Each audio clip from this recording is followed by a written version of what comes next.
নমস্কার, বাংলা সেরা সাহিত্য চ্যানেলে সকলকে স্বাগত জানাই। আমি মিতা। আজ আমি আপনাদের শোনাব বিভূতিভূষণ বন্দ্যোপাধ্যায়ের লেখা একটি ছোট গল্প, জন্ম ও মৃত্যু। জীবনের মাঝে মাঝে বেশ চমৎকার ব্যাপার ঘটে। ভেবে দেখবার, উপভোগ করবার জিনিস হিসেবে সেগুলোর মূল্য বড় কম নয়। সম্প্রতি আমার অভিজ্ঞতার গণ্ডির মধ্যেই এমনই একটা ঘটনা এসে পড়েছিল।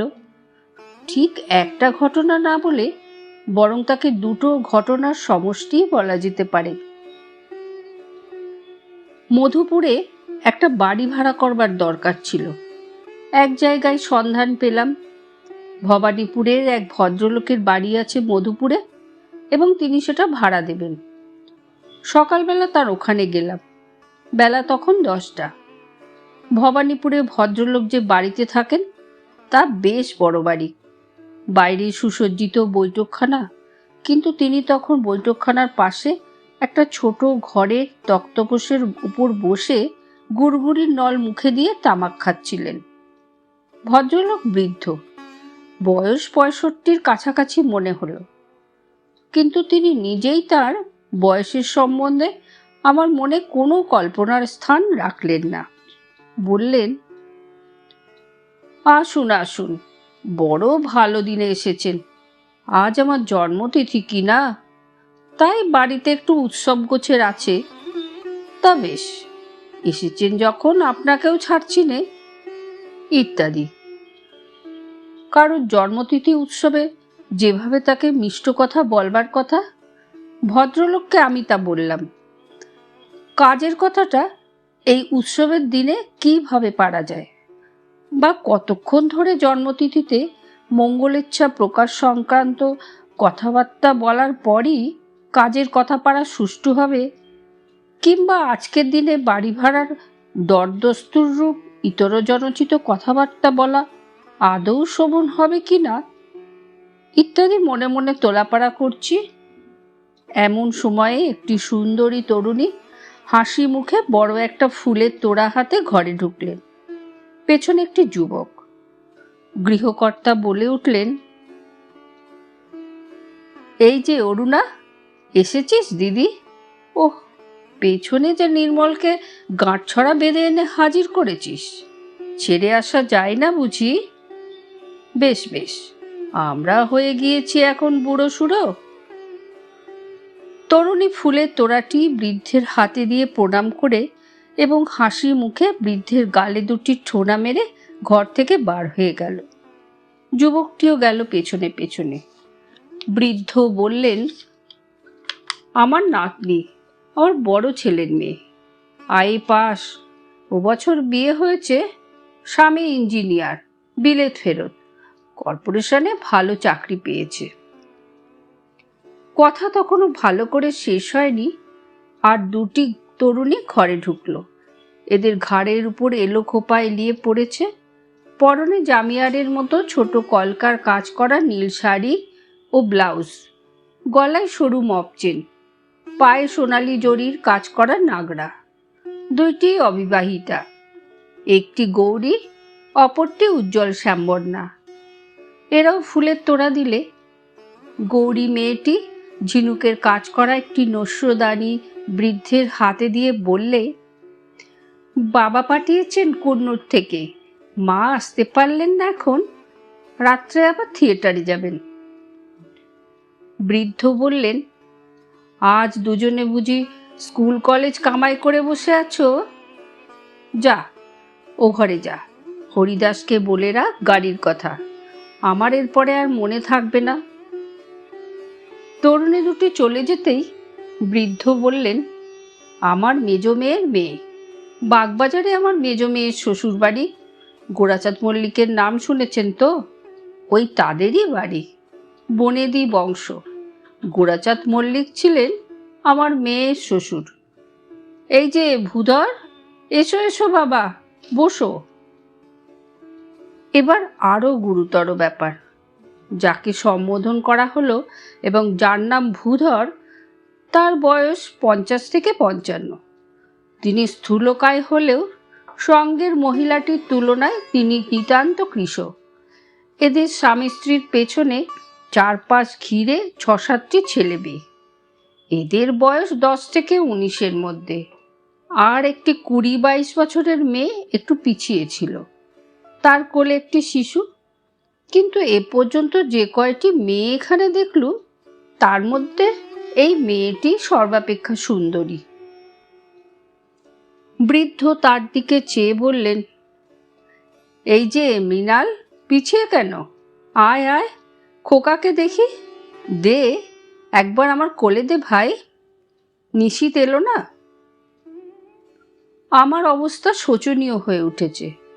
ছোট ঘরে যে ফাঁকা জায়গাটুকু ছিল, স্বামী স্ত্রী তার অনেকটা অংশ জুড়ে দাঁড়িয়েছেন, বাকিটা জুড়েছে ছেলে মেয়ের দল। পেছনের মেয়েটির জন্য তেমন জায়গা নেই। আমি সংকুচিত অবস্থায় চেয়ার যতদূর সম্ভব পিছিয়ে সরিয়ে নিয়ে গিয়ে দেওয়ালের সঙ্গে মিশিয়ে দিয়েছি। জড় পদার্থকে আর সংকুচিত করা তো সম্ভব নয়, অথচ এই ভিড়ের মধ্যে দিয়ে ঠেলে যে বাইরে বেরিয়ে গিয়ে এদের স্থানের সংকুলন করব, তাও অসম্ভব। এরা আমাকে সংকোচের হাত থেকে শীঘ্রই অব্যাহতি দিলেন, এই জন্যে যে পেছনে আরেক দল এসে ঘরের বাইরে অপেক্ষা করছে। এরা না বেরোলে তারা ঢুকতে পারে না। এরা তো প্রত্যেকে এক একটা তোড়া দিয়ে গেল। 2টি মেয়ে আবার 2টি বেলের গোড়ে বৃদ্ধের গলায় নিজেরা পরিয়ে দিলে। বৃদ্ধকে একটা ঠাট্টাও করলেন। আমার তখন শোনবার মতো অবস্থা ছিল না।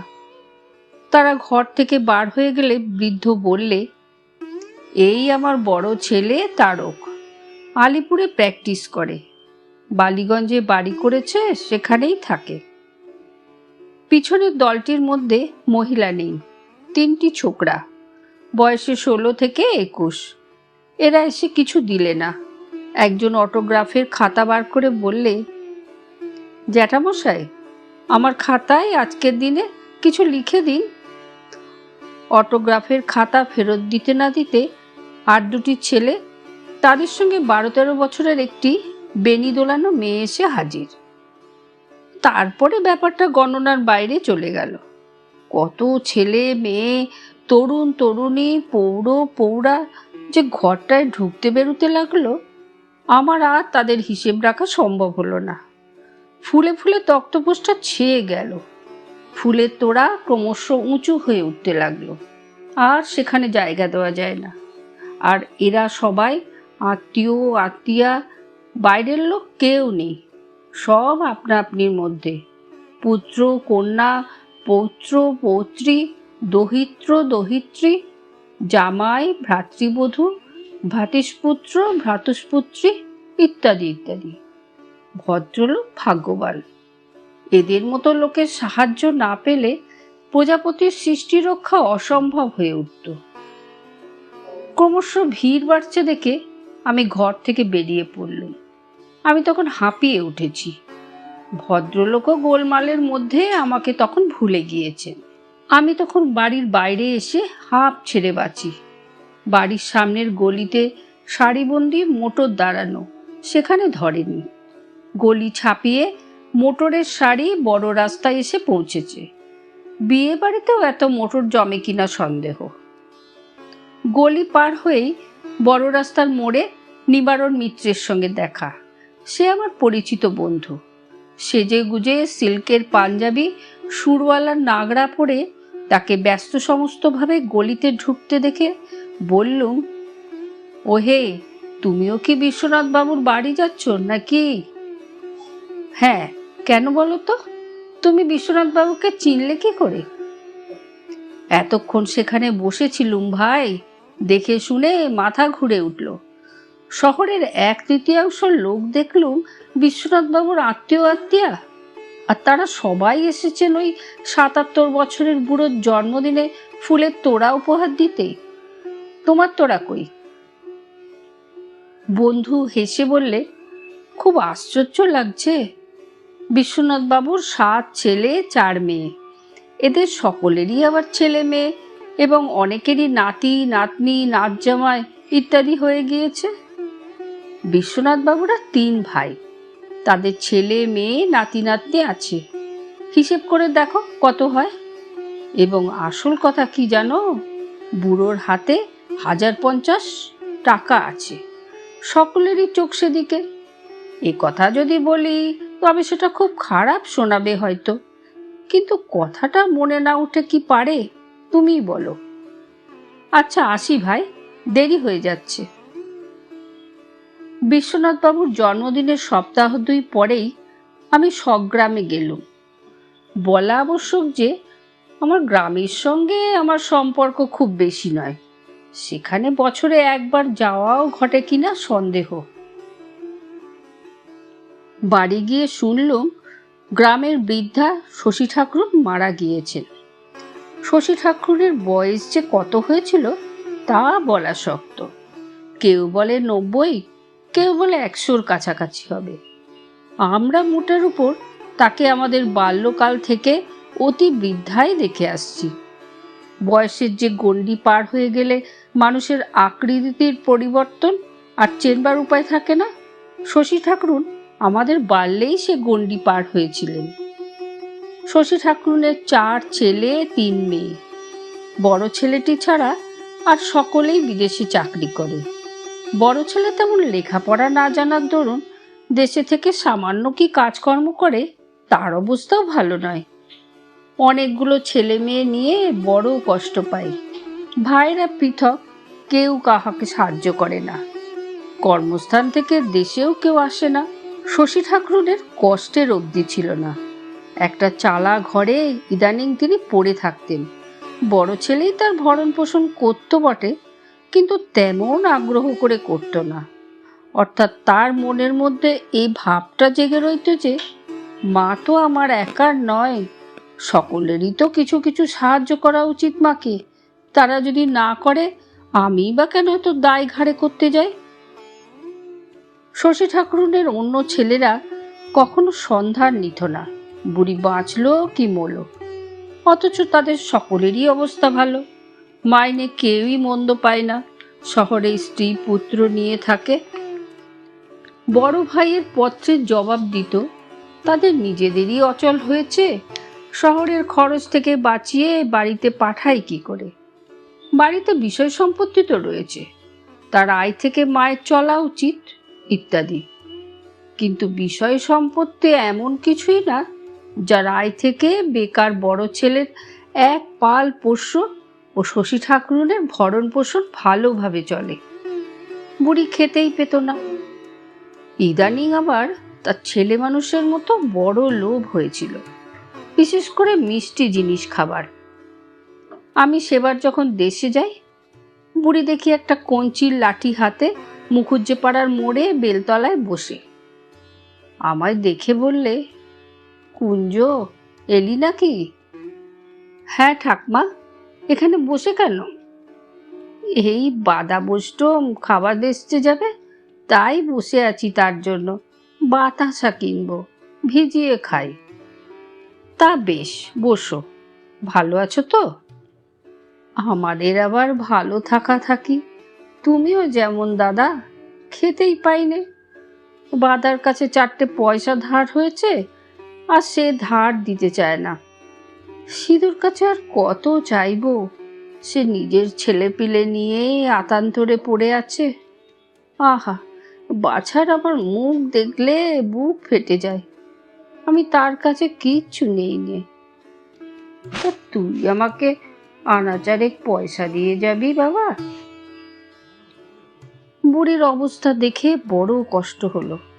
পকেট থেকে একটা টাকা বার করে তার হাতে দিয়ে বললাম, এখন রাখুন ঠাকমা, যখন যা দরকার হয় আমি যতদিন বাড়ি থাকি দিয়ে যাব আপনাকে। বুড়ি অবাক হয়ে গেল। আনন্দ বিস্ময় এসে যেন প্রথমটা বুঝতেই পারল না আমি কি তাকে সত্যিই একটা গোটা টাকা দিলুম। পরের বছর পুজোর কিছু আগে দেশে গিয়েছি। বুড়ি দেখি আমাদের বাড়ির সামনের বাতাবি লেবুর তলায় পথটা দিয়ে যাচ্ছে, হাতে একটা কাঁসার জামবাটি।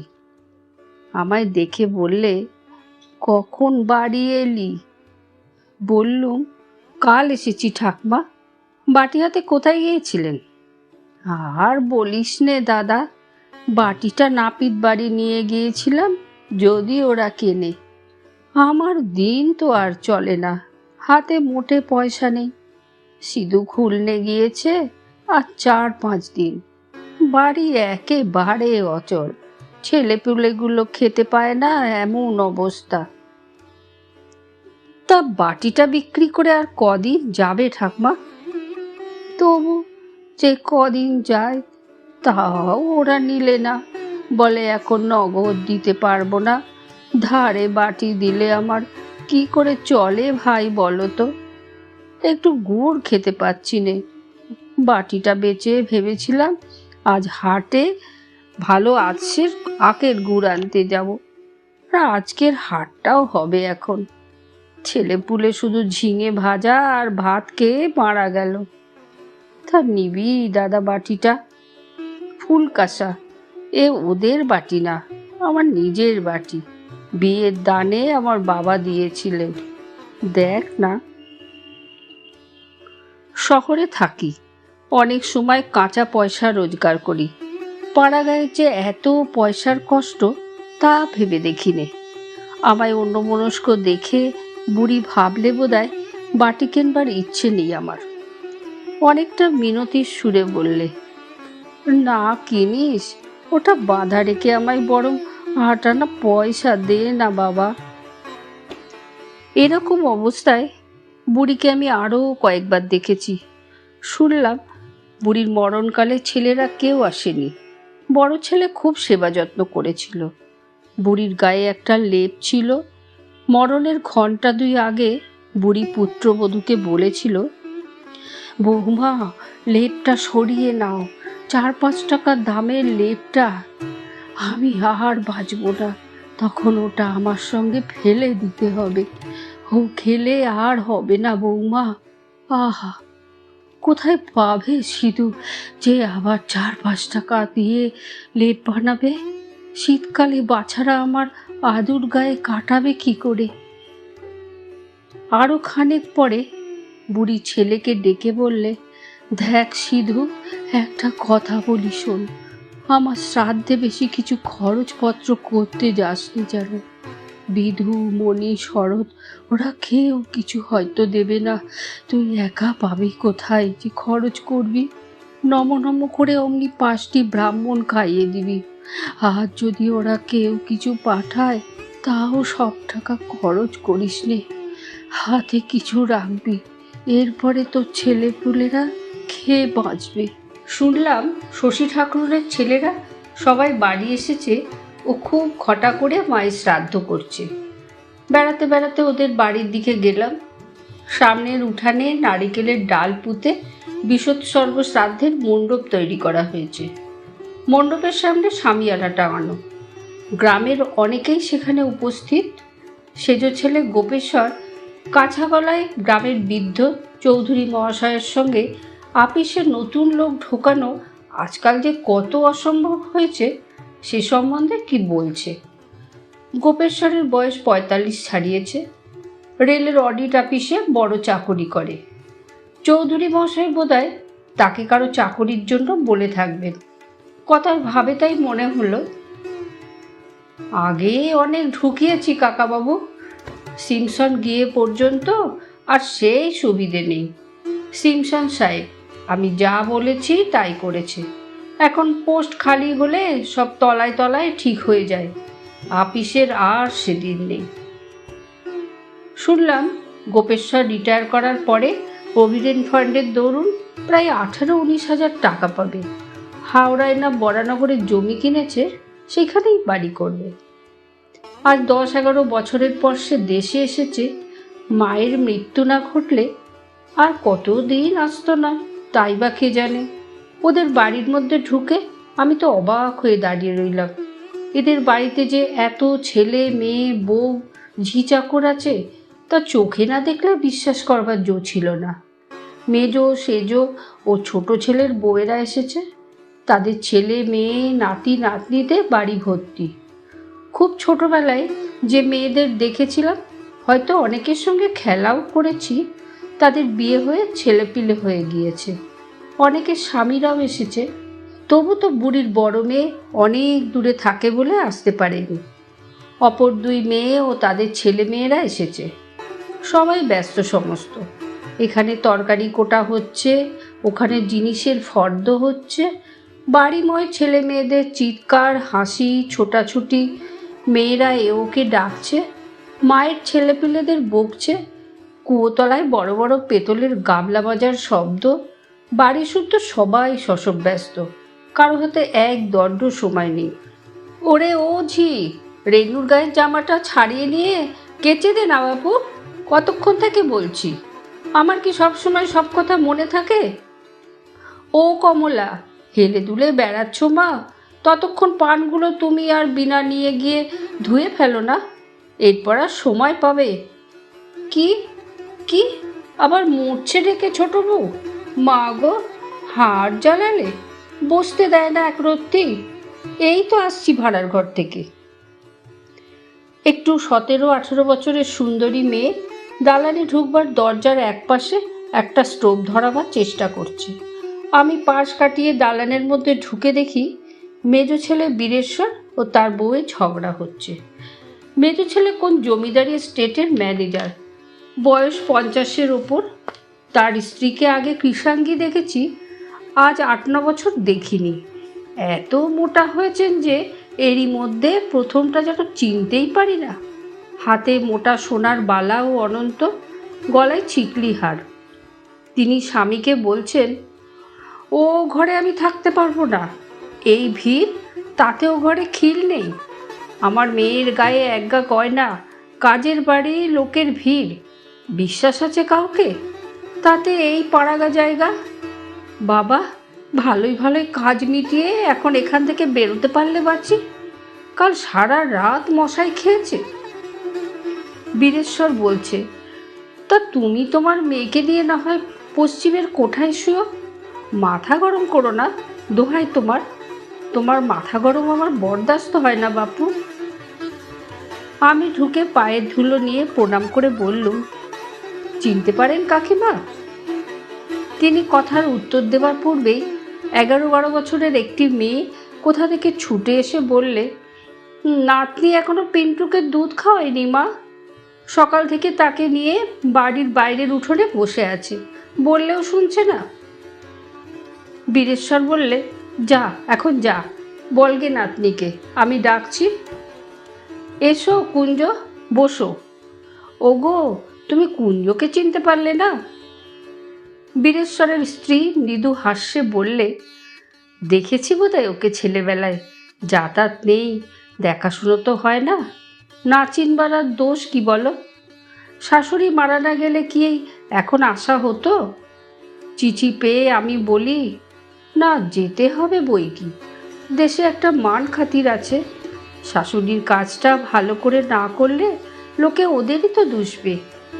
বর ঠাকুরের পয়সা নেই সবাই জানে, ওদের গায়ে ঘরে নাম রয়েছে, দেশে বিদেশে সবাই মানে চেনে, বলবে অমুক বাড়ির মায়ের শ্রাদ্ধে কিছুই করেনি। বলো তো বাবা, কথাটা কি শুনতে ভালো? তাই তো এলুম, নইলে এসব জায়গায় কি মানুষ আসে? কি মশা, কাল রাত্রিরে এক দণ্ড চোখের পাতা বুঝতে দেয়নি। রোয়াকের ধারে বসে মেজো ভাইয়ের ছেলে বিকাশ তাদের স্কুল কিভাবে একটা ফুটবল ম্যাচ জিতেছে মহা উৎসাহে সে গল্প করছে সেজো ভাইয়ের ছেলে বিনুর কাছে। বড় ভাইয়ের ছেলে ভোলা অবাক দৃষ্টিতে ওদের মুখের দিকে চেয়ে এক মনে গল্প শুনছে। তার বয়স ওদের চেয়ে যদিও বেশি, কিন্তু জীবনে কখনো সে গায়ের আপার প্রাইমারি স্কুল ছাড়া অন্য কোনো স্কুলের মুখ দেখেনি। এদের কাছে সে সর্বদা কুণ্ঠিত হয়ে আছে। শুধু ভোলা নয়, ভোলার মাকেও লক্ষ্য করলুম, জায়েদের বড় মানুষই চালচলন ও কথাবার্তার মধ্যে নিতান্ত সংকুচিত হয়ে আছে। জায়েরা বড় মানুষই দেখানোর জন্য প্রত্যেকে ঝি চাকর এনেছে, তাদের কাছেও যেন ও বেচারি কুণ্ঠিত সংকুচিত। হঠাৎ কোথা থেকে বিকাশের ছোট দিদি আরতি ঝড়ের মতো এসে বললে, এই যে এখানে বসে গল্প হচ্ছে ছেলের, ওদিকে কাকিমা দিদি সব ডেকে ডেকে হয়রান। চা হয়ে গেছে, খেয়ে এসে সবার মাথা কেন? যাও। ওকে দেখেই আমার একটা ছবি মনে এসে গেল। বৃদ্ধা, মাজা ভাঙা, গাল তোবড়ানো শশী ঠাকরুন কাঁসার বাটি বিক্রয় করতে গিয়ে নিরাশ হয়ে ফিরছে নাপিত বাড়ি থেকে। এই হাসিমুখ বালক বালিকা, কিশোর কিশোরী, তরুণী, এদের সৌন্দর্য, সজীবতা, আনন্দ, যৌবন এদের সৃষ্টি করেছে সেই দরিদ্রা বৃদ্ধা শশী ঠাকরুন। এরা তারই বংশধর, তারই পৌত্র পৌত্রী, দহিত্র দহিত্রী। আজ তার মৃত্যু বাসরে এই যে চাঁদের হাট বসেছে, এতদিন এরা ছিল কোথায়? এরা থাকতে বুড়ি কেন খেতে পেত না? কেন চোখের জলে তার বুক ভেসেছে? তার কোনো উত্তর নাই। সঙ্গে সঙ্গে কলকাতার সেই বাড়িওয়ালা বৃদ্ধ ভদ্রলোকের বাড়ির উৎসবের কথাও মনে পড়ে গেল। এই রকমই অগণিত পুত্র কন্যা পৌত্র দহিত্রী দহিত্রর ভিড় দেখেছি সেখানেও। সবই সেই রকম, কেবল সেটা ছিল জন্মতিথি উৎসব। জন্মতিথি যার, তার বয়স শশী ঠাকরুনের মতনই প্রায়। ধন্যবাদ। গল্পটি যদি আপনাদের ভালো লেগে থাকে তাহলে তা কমেন্টে জানান, লাইক করুন, শেয়ার করুন, সাবস্ক্রাইব করুন আর ডান দিকের বেল আইকনটি প্রেস করুন।